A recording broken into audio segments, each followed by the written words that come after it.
Mobil pengangkut minyak tanah terguling, warga datang menjarah tumpahan minyak. Permukaan tanah di Jakarta dikhawatirkan turun akibat pengambilan air tanah secara berlebihan.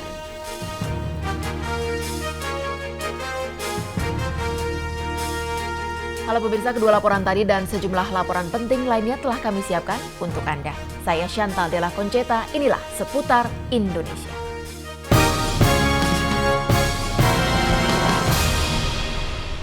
Puluhan warga menjarah BBM yang tumpah saat sebuah truk pengangkut minyak tanah terguling di Sragen dini hari tadi. Polisi yang berada di lokasi kejadian tidak bisa berbuat banyak. Warga ini bukan mendapat jatah minyak, melainkan menjarahnya dari truk pengangkut minyak tanah yang terguling beberapa saat setelah menghindari pejalan kaki.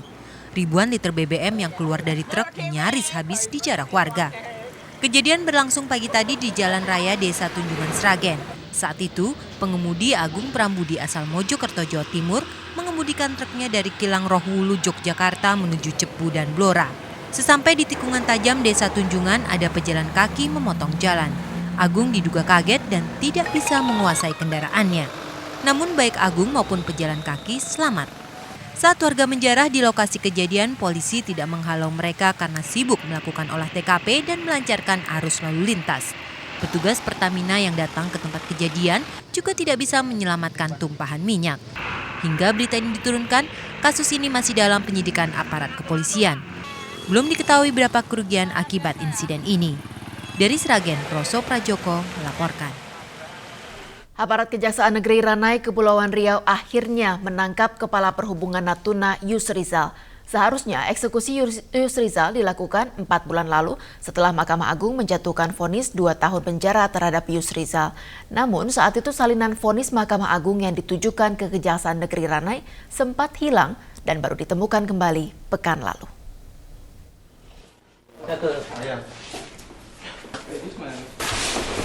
Kepala Dinas Perhubungan Natuna Yusrizal ditangkap hari Jumat. Hari Sabtu, Yusrizal mulai menjalani hukuman di Rutan Tanjung Pinang, Kepulauan Riau. Kepala Kejaksaan Negeri Ranai, Didi Istianta menjelaskan, Yusrizal ditangkap berdasar keputusan Mahkamah Agung yang menjatuhkan hukuman 2 tahun penjara terhadap Yusrizal. Yusrizal dinyatakan terbukti melakukan korupsi dalam pengadaan armada pelayaran Natuna tahun 2001 dengan kerugian negara 1,9 miliar rupiah. Eksekusi terhadap Kepala Dinas Perhubungan Natuna Yusrizal ini seharusnya dilakukan 4 bulan lalu setelah keluarnya putusan Mahkamah Agung. Namun salinan vonis Mahkamah Agung yang ditujukan ke Kejaksaan Negeri Ranai sempat hilang dan baru ketemu pekan lalu. Subari dan Afwandris melaporkan dari Batam. Ratusan lembar kartu untuk pemilihan Gubernur Sumatera Utara ditemukan seorang pemulung di tepi Sungai Sikambing, Medan, Sumatera Utara. Diduga ratusan lembar kartu pemilih itu sengaja dibuang. Berisi berkas-berkas. Pasaribu menemukan kartu tersebut dalam bungkusan saat tengah mencari barang bekas. Saat dibuka, ia mendapatkan 463 lembar surat panggilan memilih dan kartu pemilih serta lembar rekapitulasi perolehan suara dari TPS 9 Kelurahan Helvetia Timur, Kecamatan Medan Helvetia. Penemuan ini kemudian langsung diserahkan Asmar ke salah satu posko pemenangan salah satu cagup dan cawagup. Sementara barang bukti kartu pemilih dan kertas rekap perolehan suara diserahkan ke Panwasli Kota Medan untuk ditindaklanjuti. Kemenangan sejumlah tokoh muda dalam pilkada menumbuhkan optimisme dalam regenerasi pemimpin politik di tanah air. Akan tetapi sejumlah tokoh senior pun tidak mau tinggal diam. Mantan Ketua Umum Golkar Harmoko hari ini di Jakarta meluncurkan partai baru. Apa yang masih ia harapkan?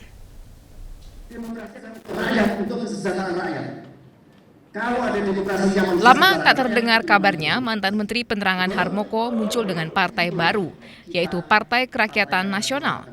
Sabtu siang, keberadaan partai baru dideklarasikan secara nasional di Jakarta. Harmoko duduk sebagai pembina. Mantan Menteri Penerangan era Orba ini menyatakan tidak berminat mencalonkan diri sebagai presiden. Tua. Saya sudah hampir 70. Umur saya sekarang 69 tahun. Saya lahir 39 tahun. Kalau di dalam budaya Cina, 69 itu sama dengan 70. 70 saya. Anak-anak muda ini nanti buntu nanti. Anak-anak muda ini perlu. Makanya kita mengembangkan regenerasi. PKN yang diketuai mantan anggota MPR 1999 hingga 2004 Subiantoro ini sudah didaftarkan ke KPU dan dinyatakan lolos verifikasi oleh Dephukham. Selain Harmoko, dalam acara peluncuran partai PKN, nampak artis Jamal Mirdad yang juga duduk dalam jajaran pengurus partai. Aulia Wulan dan Budi Hartadi melaporkan. Musyawarah Kerja Nasional Mukernas Jemaah Ahmadiyah Indonesia di Denpasar, Bali hari ini berakhir. Pelaksanaan Mukernas dipercepat 1 hari karena pertimbangan keamanan. Seharusnya Mukernas yang dimulai Jumat kemarin akan berakhir hari Minggu esok. Namun atas himbauan Kapolda Bali, Mukernas ditutup Sabtu pagi. Selain itu, panitia mengganti Mukernas dengan istilah ajang silaturahmi Jamaah Ahmadiyah. Dalam pertemuan dibahas laporan-laporan dari pengurus Ahmadiyah di daerah tentang situasi terakhir pasca keluarnya pengumuman Bakor Pakem tentang ajaran Ahmadiyah yang dianggap menyimpang dari ajaran Islam.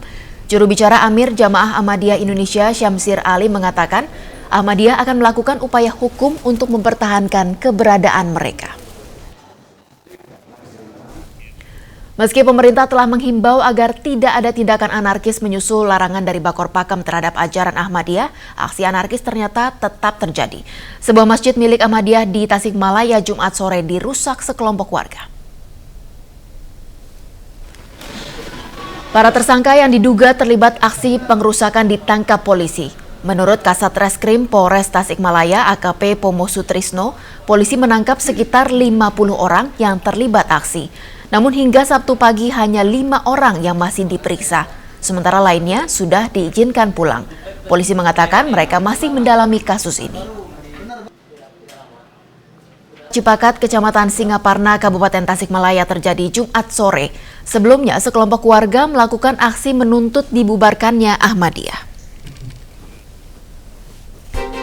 Akankah permukaan tanah di Jakarta ambles akibat eksploitasi air tanah? Seputar Indonesia segera kembali.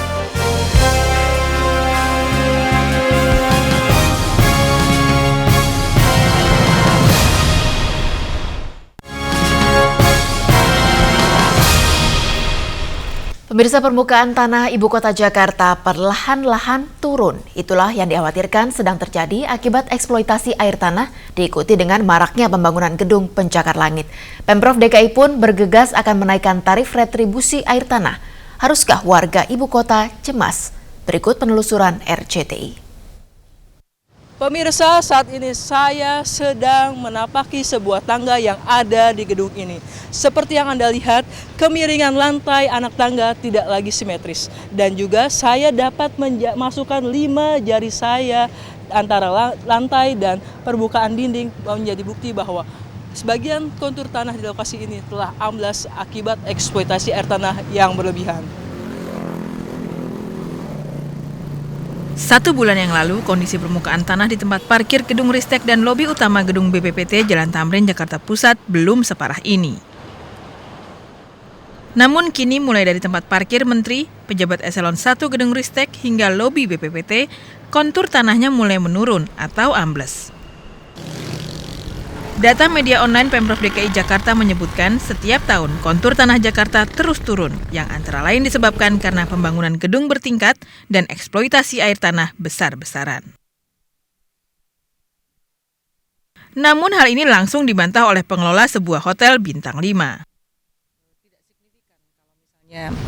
Dianggap bahwa itu merusak lingkungan sekitar dan lain sebagainya karena kita menggunakannya kurang dari 10%. Dan itu tergantung lagi dari masing-masing properti yang bersangkutan bagaimana cara dia untuk mengolahnya dengan baik. Kebetulan kan kita memakai pihak ketiga yang memang spesialisasinya mengolah air limbah, jadi saya pikir tidak ada masalah. Kenyataannya tanah Jakarta semakin tidak kuat menampung kehidupan penduduknya yang kini mencapai 9 juta jiwa. Lalu, apa yang akan dilakukan Pemprov menghadapi permukaan tanah Jakarta yang terus turun akibat eksploitasi air tanah ini? Gubernur DKI Jakarta Fauzi Bowo berencana menaikkan tarif retribusi air tanah. Itu kita batasi selain izin juga volume dan tarif dengan yang tinggi. Ya, nah, kemudian itu juga tidak cukup tentu. Kalau kita harus imbangi dengan suplai air bersih yang semakin baik. Berarti Pak akan diperbaiki kinerjanya, Pak? PAM memang sebetulnya punya kewajiban, cuma dia belum melaksanakan itu sesuai dengan programnya. Kemudian Saya kan juga sudah membantu sekarang mensuplai air bersih lewat kios-kios itu di tempat yang belum ada pipanya. Saat ini tarif restribusi air tanah sebesar Rp3.550 dan air pam sebesar Rp12.550 per meter kubik. Artinya, selisih tarif keduanya 3,5 kali lipat. Warga pun mengaku kualitas air tanah memang lebih baik dibandingkan dengan air pam. Ya karena kan kalau air pompa cuma pakai tenaga dalam aja, ya kan. Kalau air pam memang nggak pakai tenaga dalam, cuman ya itu bayarnya mahal, terus bau kaporit. Begitu kadang-kadang keruh juga sih waktu kadang-kadang. Oh gitu. Sementara Dirut PT Pam Jaya HM Didit Haryadi berpendapat lain. Menurutnya banyak masyarakat ataupun gedung bertingkat tetap menggunakan air pam sebagai cadangan. Apapun keputusan Pemprov, yang pasti kondisi tanah Jakarta yang terus ambles harus segera mendapatkan perhatian lebih. Jika tidak, ramalan yang menyatakan Jakarta akan segera tenggelam bisa-bisa menjadi kenyataan. Dan negara ini terpaksa mencari tempat baru sebagai pusat pemerintahan. Tim Liputan RCTI melaporkan. Efektifkah aturan menyalakan lampu di siang hari bagi pengendara sepeda motor? Tunggu kami kembali sesaat lagi.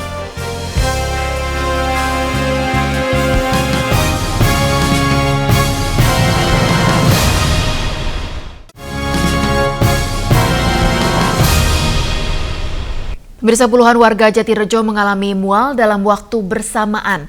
Sebagian bahkan pingsan. Mereka diduga menghirup gas di sekitar pemukiman mereka.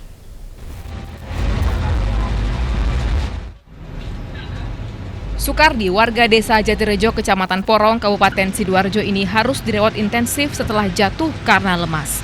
Sukardi merasa mual-mual dan sesak nafas hingga mendatangi posko kesehatan yang ada.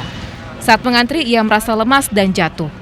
Di posko kesehatan ini, puluhan warga desa Jatirejo memeriksakan kesehatan. Umumnya mereka mengeluh sesak nafas dan mual-mual. Diduga mereka menghirup gas di sekitar pemukiman mereka. Beberapa warga di sini banyak yang mengalami sesak napas maupun mual-mual dan pusing-pusing. Sebabkan karena apa, Pak? Karena semburan dari lumpur Lampindul maupun dari gas yang di selatan itu yang. Memang banyak, udah banyak korbannya, Pak? Banyak sekali. Saat ini ada sekitar 340 keluarga di desa Jatirejo yang lingkungannya sudah tidak sehat lagi karena banyak bermunculan gas. Sony Hermawan melaporkan dari Sidoarjo. Pelaksanaan peraturan lalu lintas di Jakarta yang mengharuskan pengendara sepeda motor menyalakan lampu di siang hari ternyata tidak dipatuhi para pengendara motor. Ini terlihat di sepanjang jalan di Jakarta, banyak pengendara yang sengaja tidak menyalakan lampu dengan berbagai alasan, dari alasan ekonomi hingga sekedar tidak peduli terhadap peraturan tersebut.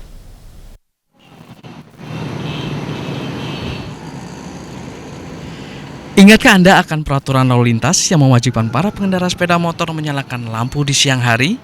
Peraturan ini dikeluarkan oleh Polda Metro Jaya dan mulai diterapkan Desember 2006 lalu. Namun 2 tahun sudah berlalu. Nampaknya peraturan ini seperti ungkapan pepatah, anjing menggonggong, kafilah berlalu. Lihatlah, para pengendara kini seolah tak peduli. Mereka berlenggang di jalan raya yang penuh hiruk-pikuk dengan kendaraan tanpa nyalakan lampu sedikit pun. Padahal kalau mereka resapi himbauan ini, tujuannya sungguh mulia, yakni mengurangi tingkat kecelakaan sepeda motor di jalan raya. Apa alasan para pengendara sebenarnya? Ternyata beragam. Yang lain nggak nyala lampu, kita nggak nyala lampu. Kan katanya buat ini untuk mengurangi kecelakaan, Pak. Jadi kalau memang mau celakaan aja. Ngaruh kali lampu. Yang punya peraturan konsisten aja, kita sih nggak masalah. Konsisten maksudnya? Ya terapkan aturannya secara menyeluruh. Kan ada kadang yang nyalain, kadang ada yang enggak. Nah itu kan nggak ada punishment yang jelas. Nah Pak, ini gara-gara kebanyakan keseringan nyalain lampu Pak, saya putus Pak. Terus? Saya selalu nyala Pak, lihat Pak kondisinya. Kalau sampai putus berarti terlalu sering nyala. Kalau saya sekarang pakai lampu besar, bisa. Oke. Tapi ya, boros energi. Oh gitu. Makasih ya Pak.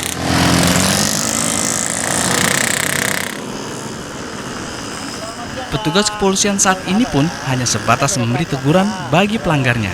Belum ada payung hukum, sehingga menyebabkan sanksi penilangan pun tidak bisa mereka berikan. Pertanyaannya kini, apakah peraturan ini hanya sebatas himbauan belaka? Heri Kuswianto melaporkan. Polisi yang satu ini tidak bertugas memberantas kejahatan. Siapakah mereka? Seputar Indonesia akan kembali.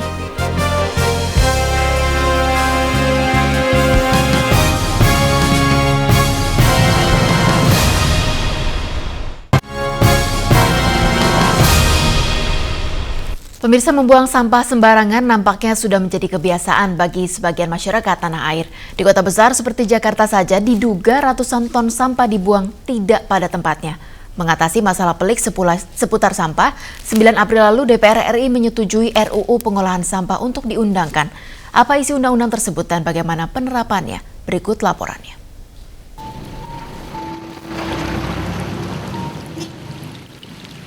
Sampah berserakan di tepi jalan, hingga timbunan sampah yang tak terangkut menimbulkan bau yang tak sedap.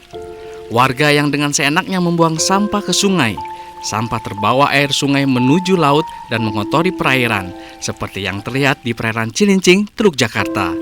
Perjalanan sampah tak hanya berhenti di sini, namun terbawa oleh pasang laut dan gelombang hingga mendarat di pesisir gugusan Kepulauan Seribu. Itulah problematik sampah yang saat ini dihadapi oleh DKI Jakarta. Sesungguhnya, sampah adalah masalah yang dihadapi banyak kota besar di Indonesia. Demikian disampaikan oleh pengamat lingkungan Poltak Sitinjak. Sampah yang ada di perumahan, pasar-pasar, itu salah satu yang terburuk mungkin menurut saya. Apalagi kondisi sampah-sampah yang ada di sungai, di laut, waduk, dan danau. Itu boleh dikategorikan Indonesia, saya kira, salah satu negara yang sangat buruk pengelolaan sampahnya. Setiap hari Jakarta menghasilkan 6.000 ton sampah. Menanggapi peliknya masalah sampah di kota-kota besar, akhirnya 9 April lalu DPR RI menyetujui RUU pengolahan sampah. Salah satu sasaran undang-undang ini adalah pengurangan sampah rumah tangga. Selain itu, produsen makanan dalam kemasan diharapkan mencari solusi penanganan sampah kemasannya. Yang tak kalah penting dari undang-undang pengolahan sampah ini adalah penanganan sampah oleh tempat pemrosesan akhir dari para open dumping menjadi sanitary landfill. Dengan metode sanitary landfill, areal TPA dibangun dengan konstruksi yang ramah lingkungan, sehingga sampah tidak mencemarkan air tanah. Areal TPA dijadikan beberapa bagian, kemudian sampah ditimbun dengan tanah, di atasnya ditimbun kembali dengan sampah. Demikian seterusnya hingga ketinggiannya sama dengan permukaan tanah. Di atas area tersebut akan ditanami pohon-pohon. Keberhasilan metode sanitary landfill bisa terwujud bila sampah yang masuk ke TPA sudah terseleksi. Ekonomis, karena itu tidak seluruh sampah harus dibuang. Maka sebelum sampah itu dibuang, sebelum sampah itu dilakukan pemrosesan akhir, maka sampah itu dilihat aspek pemanfaatannya dulu. Persiapan bersama pemerintah daerah untuk membuat TPA dalam pengertian TPA itu tempat pemrosesan akhir yang memenuhi persyaratan. Proses pengurangan produksi sampah memang seharusnya dimulai dari lingkungan rumah tangga. Warga diharapkan melaksanakan 3R, yakni reduce, reuse, dan recycle. Berikut adalah tips 3R: mengurangi, menggunakan kembali, dan mendaur ulang sampah. Warga juga diharapkan melakukan pemilahan sampah antara sampah kering dan sampah basah. Penanganan sampah yang tepat bisa menciptakan lingkungan yang bersih dan asri. Penanganan sampah yang tepat seyogyanya dimulai dari diri kita sendiri. Iwan Haridi dan Ferry Santoro melaporkan. Masih seputar sampah, sekelompok anak menjadi polisi kebersihan dengan melakukan aksi bersih sampah di kawasan Green Festival Jakarta. Bagaimana aksi para polisi cilik ini saat memberantas sampah? Berikut liputannya. Kenapa nggak ada yang ditegur? Aksi bersih sampah ini dilakukan oleh para polisi kebersihan. Mereka ingin menanamkan kesadaran menjaga kebersihan lingkungan pada masyarakat. Para polisi kebersihan terdiri dari 45 siswa-siswi Sekolah Alam Cikias, Bogor. Mereka dilibatkan mengingat peran anak-anak sejak dini dalam mencintai lingkungan, khususnya dalam penanganan sampah, sangat dibutuhkan. Peduli lingkungan ini bisa dilakukan dalam lingkungan terdekat, yakni di rumah dan lingkungan luar rumah. Dalam kegiatan ini, para siswa melakukan tugasnya mulai pagi hingga sore hari dengan sistem bergilir. Plastik batu kayak gitu tuh di organik, kalau air sama makanan di wet. Ray suka sebel nggak sih kalau misalnya lihat ada orang dewasa buang sampah sembarangan? Sebel nggak? Gak suka. Sebel? Sebel. Kegiatan anak-anak ini memang patut diteladani, mengingat Jakarta dengan penduduk sebesar 12 juta orang setiap harinya menghasilkan 6.000 ton sampah. Namun dari jumlah ini, 15% diantaranya dibuang sembarangan oleh mereka yang tidak peduli pada kebersihan. Selain merusak lingkungan, sampah yang tidak dibuang pada tempatnya kerap memberi dampak merugikan seperti timbulnya banjir dan berbagai macam penyakit. Eko Budi Utomo dan Ferry Santoro melaporkan. Seputar Indonesia 19 April 2008 berakhir di sini. Saya Chantal Della Conceta. Terima kasih dan sampai jumpa.